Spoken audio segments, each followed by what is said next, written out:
আসসালামু আলাইকুম। পৃথিবীর যে যে প্রান্ত থেকে দেখছেন এবং শুনছেন সবাইকে শুভেচ্ছা জানাচ্ছি।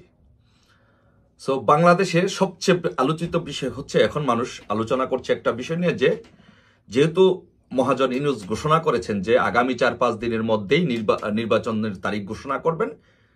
আসলে কি আদৌ বাংলাদেশে কোনো নির্বাচন হবে বা নির্বাচনের তারিখ ঘোষণা করবে, এটি নিয়ে মানুষের মধ্যে জল্পনা কল্পনা হচ্ছে। আর বেশি জল্পনা কল্পনা হচ্ছে বিকজ ইউনূস এক এক সময় এক এক কথা বলছেন। এই জন্য মানুষের মনে প্রশ্ন যে আসলে 4-5 দিনের মধ্যে বাংলাদেশে কি ঘটনা ঘটতে যাচ্ছে। আসলে কি 4-5 দিনের মধ্যে কোনো ঘটনা ঘটতে যাচ্ছে? হ্যাঁ, আসলে আগামী 4-5 দিনের মধ্যে, আগামী বর্তমানে রাজনৈতিক প্রেক্ষাপট বিশ্লেষণ করে মনে হচ্ছে যে আগামী 4-5 দিনের মধ্যে বাংলাদেশে কিছু ঘটতে যাচ্ছে। কেন ঘটতে যাচ্ছে? দেখেন, ইউনূস বাংলাদেশের মানুষকে কিভাবে মেটিকুলাস ডিজাইনের মাধ্যমে একের পর এক এই দেশের রাজনৈতিক দলগুলোকে এবং বাংলাদেশের জনগণকে কিভাবে ধোঁকা দিয়ে যাচ্ছে দেখেন। ইউনূস প্ল্যান করে সে ঘোষণা করছে যে আগামী 4-5 দিনের মধ্যে নির্বাচনের তারিখ ঘোষণা করা হবে। আর এই দিকে 3রা আগস্ট এনসিপি কেন্দ্রীয় শহীদ মিনারে জুলাই সনদ আদায়ের দাবিতে সমাবেশ ডেকেছে। তার মানে 4-5 দিন মানে হচ্ছে 3রা আগস্ট পর্যন্ত সময়টা নেওয়া হয়েছে। তো 3রা আগস্ট যদি এনসিপি যে সমাবেশ ডেকেছে, যে কেন্দ্রীয় শহীদ মিনারে জুলাই সনদ আদায়ের দাবিতে যে সমাবেশ ডেকেছে, এই সমাবেশ ঘিরে কি হবে, তাদের দাবি দাওয়াগুলো কি, তারা কি করতে চায়। তারা এই জুলাই সনদ আদায়ের জন্য তারা যে সমাবেশ ডেকেছে, সেই সমাবেশে জুলাই সনদের মধ্যে তারা যে জিনিসটা করতে চায়, যে সেটি হচ্ছে প্রথমত তাদের দাবি হচ্ছে গণপরিষদ নির্বাচন দিতে হবে। মানে তারা বর্তমান যে এক্সিস্টিং কনস্টিটিউশন আছে, সংবিধান আছে, সেই সংবিধানটা স্থগিত করতে চায়, ছুঁড়ে ফেলে দিতে চায়, নতুন সংবিধান প্রণয়ন করতে চায়। তো নতুন সংবিধান প্রণয়ন করতে হলে কি লাগবে? সংসদ লাগবে।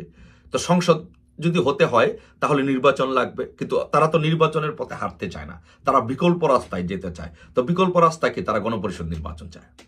মানে গণপরিষদ নির্বাচনের মাধ্যমে তারা নতুন সংবিধান প্রণয়ন করতে চায়। তারা সেকেন্ড রিপাবলিক ঘোষণা করতে চায় সংবিধান স্থগিত করে।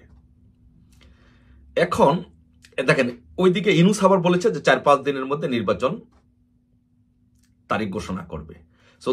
দেশের মানুষের সাথে প্রতারণার ফাটটা লেভেলটা দেখেন কিরকম, এবং দেশে কি হতে যাচ্ছে এটা দেখেন।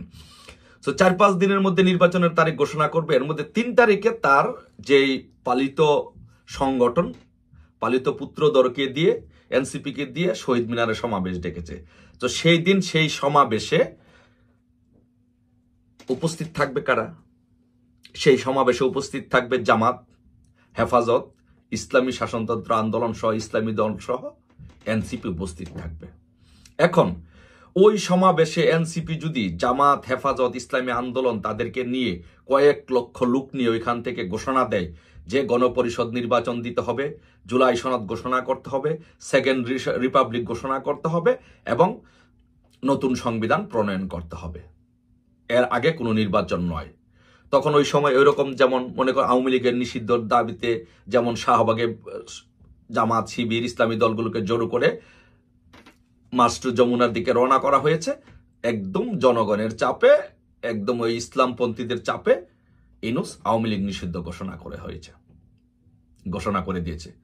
একইভাবে একই কায়দায় 3 তারিখে জামাত, হেফাজত, ইসলামী আন্দোলন সহ ইসলামী দলগুলোকে নিয়ে এনসিপি শহীদ মিনারে সমাবেশ করে ঘোষণা দিবে যে আজকে থেকে সংবিধান স্থগিত করতে হবে, সেকেন্ড রিপাবলিক ঘোষণা করতে হবে, গণপরিষদ নির্বাচন দিতে হবে। বাংলাদেশে কোনো সংবিধান নেই, বাংলাদেশের সংবিধান স্থগিত ঘোষণা করা হলো। কিন্তু বিএনপি তো সংবিধান পরিবর্তন চায় না, বা বিএনপি সংবিধান স্থগিত চায় না, গণপরিষদ নির্বাচন চায় না, সেকেন্ড রিপাবলিকও চায় না। এখন কি হবে?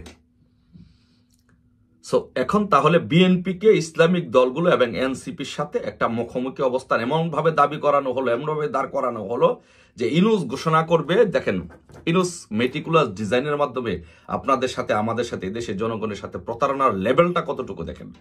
সো সে বলবে যে আমি 4-5 দিনের মধ্যে নির্বাচন তারিখ ঘোষণা করার জন্য প্রস্তুত ছিলাম, আমরা বলেছি 4-5 দিনের মধ্যে নির্বাচন ঘোষণা করব, কিন্তু এদেশের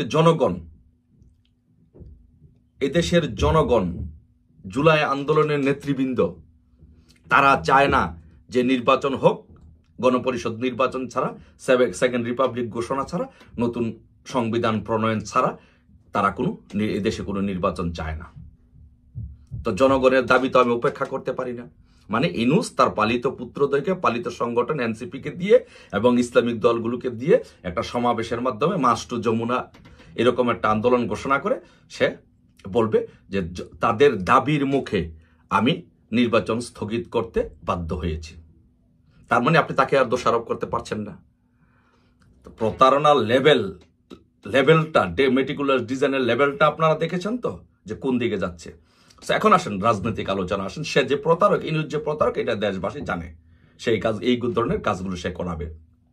এখন ঘটনা হচ্ছে, যদি তারা জুলাই সনদ যদি বাস্তবায়ন করতে পারে এনসিপি, এবং সংবিধান যদি স্থগিত করতে পারে এবং গণপরিষদ নির্বাচনের দিকে যদি হাঁটতে পারে এবং সেকেন্ড রিপাবলিক যদি ঘোষণা করতে পারে, তাহলে বিএনপির কি অবস্থা হবে এবং ওয়াকারুজ্জামান এবং রাষ্ট্রপতির কি অবস্থা হবে। এখানে দুইটা বিষয়।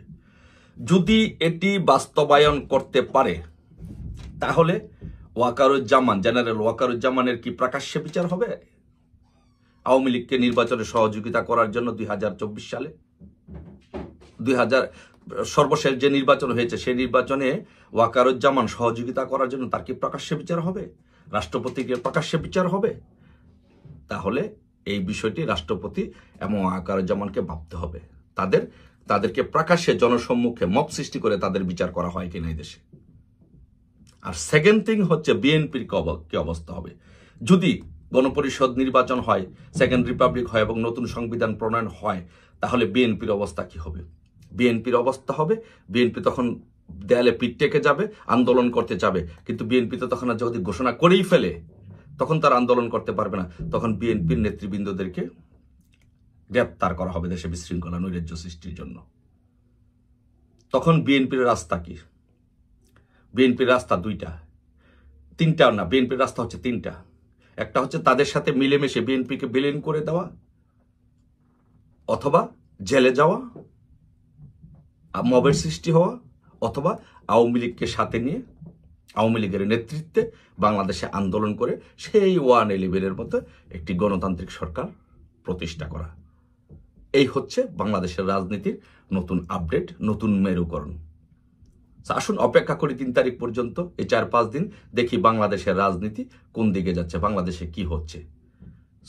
আপনাদের মতো আমরাও অপেক্ষা করলাম, দেখি আসুন। আর আমি মনে করি এইরকম পরিস্থিতিতে যে কোনো বাংলাদেশের পরিস্থিতিতে উদ্ভব হতে পারে।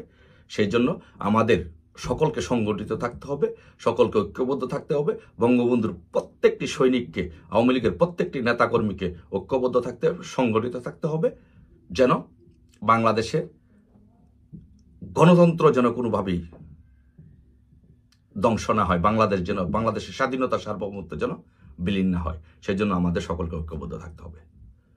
ধন্যবাদ সবাইকে। অপেক্ষায় রইলাম 3 তারিখে কি হয়। জয় বাংলা, জয় বঙ্গবন্ধু।